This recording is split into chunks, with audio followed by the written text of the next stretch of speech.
Why do I look like this? I'm like so tired, you guys. Unwell. I can't even talk.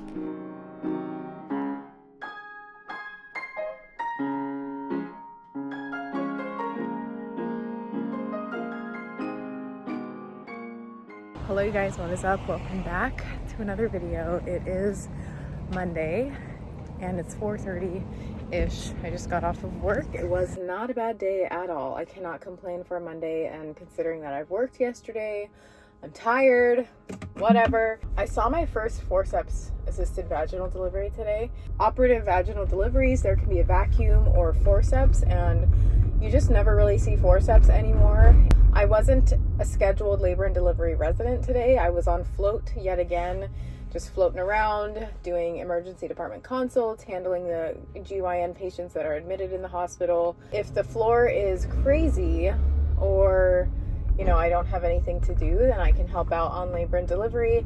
And I was helping just because there was a vaginal delivery that was happening that ended up being pretty intense and required forceps. Obviously, as a healthcare provider, it's so important to stay calm when S is hitting the fan. A lot of times during chaotic things like that, I'm normally involved because I'm the resident on OB, and this time I wasn't, since I was kind of a bystander and I was helping with the ultrasound and doing that, and I was just kind of like an extra hand in there. And so I was still able to be kind of a fly on the wall and watch the whole situation go down. And it was really cool to see the teamwork of everyone in the room and the calmness of everybody. Overall, it was a good day. I cannot complain. I am going home. I'm going to go on a walk with Patrick. Okay, I'm going to focus on driving, and I will see you guys when I get home. Further reflections on the attendings and how calm the attending was during that delivery.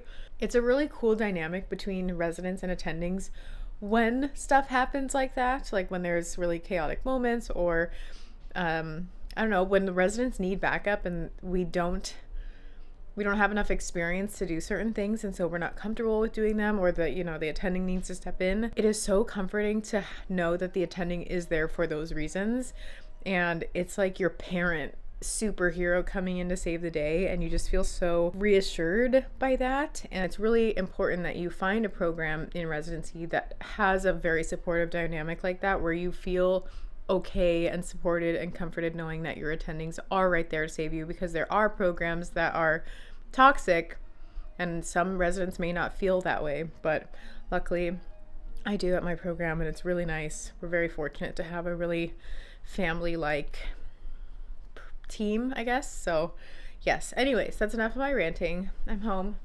Patrick is over there. We're gonna go on a nice little walk and enjoy some sunshine and plan what we're gonna have for dinner, talk about our day, and enjoy our evening together, because it's so nice to come home to someone else and not just me. We are back from our walk. We have little energy. Well, I'm like so tired, you guys. It's insane. Like, once you leave the hospital, your body just shuts down because you're like, okay, I don't need to think anymore. Just doing dinner. We're doing like separate things for dinner because we didn't have any energy to make things. This is not sponsored, but I'm having the black bean and cheese harvest bowl from Daily Harvest. Not very appetizing, but it'll do. 5:50 in the morning, just getting to work. We're actually short-staffed. Wish me luck for today, because I'm the senior on the floor, and we're short-staffed.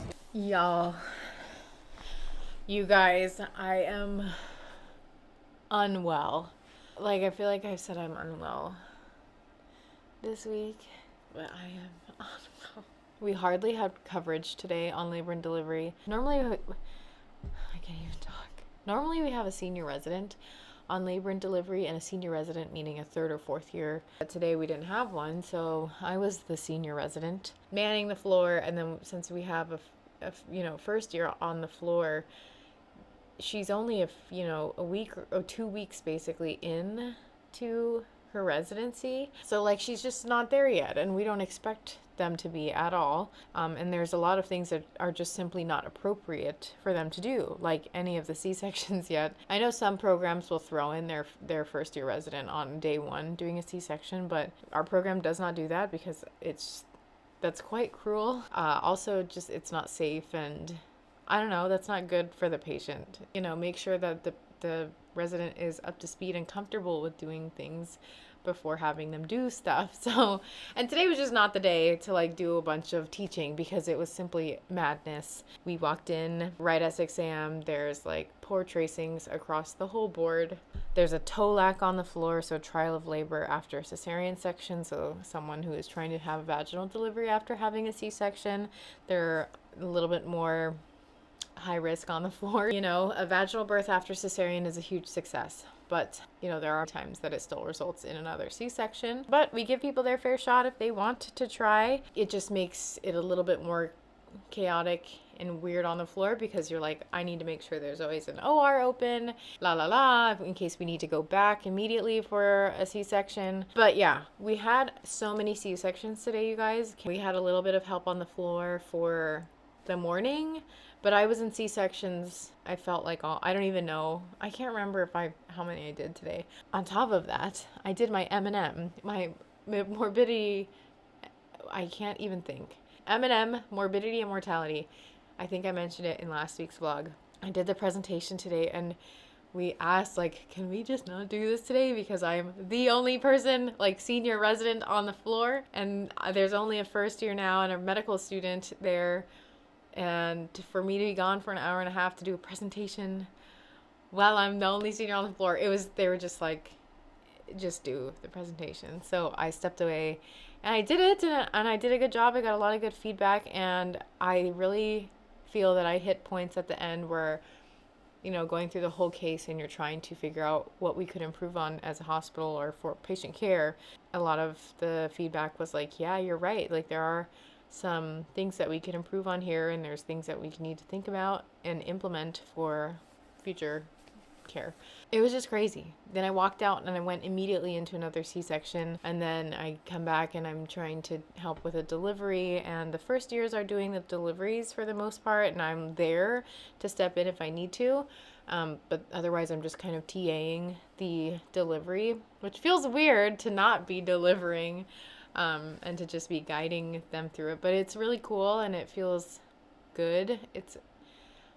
I just, at the same time, I'm like, I just finished first year. Like, I am still first year in my brain. But all of a sudden I am promoted to second year and senior a little too soon on the floor. My attending said that I did a great job today, and I felt like I handled everything well. First year, and the med student were like, you did so great. Like, we had fun today, even though it was crazy and stressful, and you didn't show that you were stressed, and you looked really calm.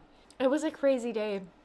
And I say that every day. It's the volume and the acuity on labor and delivery. Everything practically is so time sensitive. It's pretty much like, it's urgent for everything, it feels. And today was a great learning day. I learned so much. I learned how to be a better leader. I learned how to have situational awareness for the floor, which I've been learning over time, but I had to really implement it today. It was great for learning. I have also never been so tired, and I cannot believe that I am still working tomorrow, and that I have a 24 on Friday, and that I also work Sunday, Monday, Tuesday, Wednesday, Thursday, Friday. I decided that I didn't go to the gym yesterday. I'm not going to the gym today. And as much as I love the gym, and it is so important to me and my well-being and for my mental health and my body, I am so tired that I can't, and I should not, because it is just going to further drain me. I need a shower because I have blood still probably all over me, and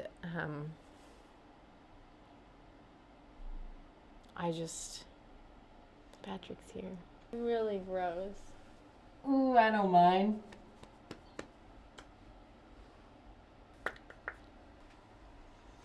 On that note, I'm gonna go.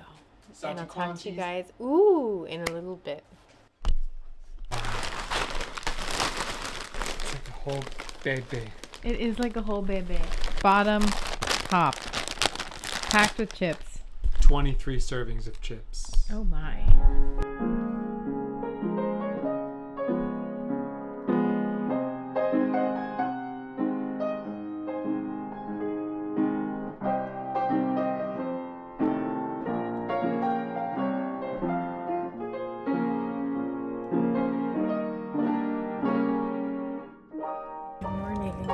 It is Tuesday. It's 5:55. I'm heading into work. I actually slept really well. Patrick and I own an 8 Sleep. It's like a mattress topper type thing that regulates body temperature and monitors how well you sleep. And it's kind of nice to know when you get a good night's rest. Not that I already feel it, but to like actually see my score of a 99% good rating for my sleep.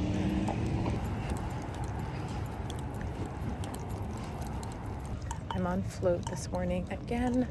There are 2 scheduled C-sections happening, so I'll be doing those, which I'm excited for. And then that's kind of it. See what the floor brings today. Hoping, I'm not even gonna say it. I'll see you on the other side. I wish I could bring you in with me, but I can't. Now we got the 8 Sleep, so we don't need that. Why do I look like this? Oh, because I've been working 11 hours every day and I'm exhausted. I'm so tired. People are like, oh, she's always complaining about how tired she is. I want you to work as a resident on labor and delivery and then tell me how awake you are. And I think I'm working 81 hours by the end of this week. 81. And then, you know, ooh, I got a John new package. I don't know if I can show you because I can show you this one. Oh my goodness, this is stunning. These are so cute. Today was crazy. It was a revolving door of triages, and although I am not labor and delivery, I am float still, but I get a lot of the labor and delivery stuff just because they need the help sometimes. But like today, before my shift even started, there was a delivery and I happened to get there a little early, so I had to do that in my clothes and sneakers, and it was a mess. And then I did 2 C-sections today. Those both went really well. I am so tired, and everyone's like, oh, it's this time of year that it's just crazy. But I'm like, no, this is actually every single day. Like, there is no time of year where it's crazier. I feel like it is just consistent all day, every day. Anyways, I am so glad to be home. I am going to shower, and I'm not going to the gym today. I know that I'm always like a proponent of a gym goer on a daily basis, which I am, but I am so exhausted that I don't think I should go to the gym. I think I should just rest. And I've got still a long week and a half ahead because I technically work every single day until next Friday. Thursday. Patrick and I went to bed probably around 9 o'clock last night. So I slept almost 8 hours. Oh, you guys, I'm so tired. What's new? I was overdue for a little meltdown. So a little meltdown I had while I was editing the prior week's video. And sometimes you just need a cathartic cry, especially before a 24-hour shift. I made it through. I survived. Oh my gosh. I was on call yesterday night. I survived another 24-hour shift. Honestly, probably the best day of the week. And it wasn't even like a good day. It was just not as crazy as it was for the last week. Did a stat C-section yesterday, and that was my first one, and I got the baby out in 2 minutes, which I know like you can do it faster and eventually I'll get the baby out in 30 seconds, but I got the baby out in 2 minutes, and that was pretty good for me and my first time.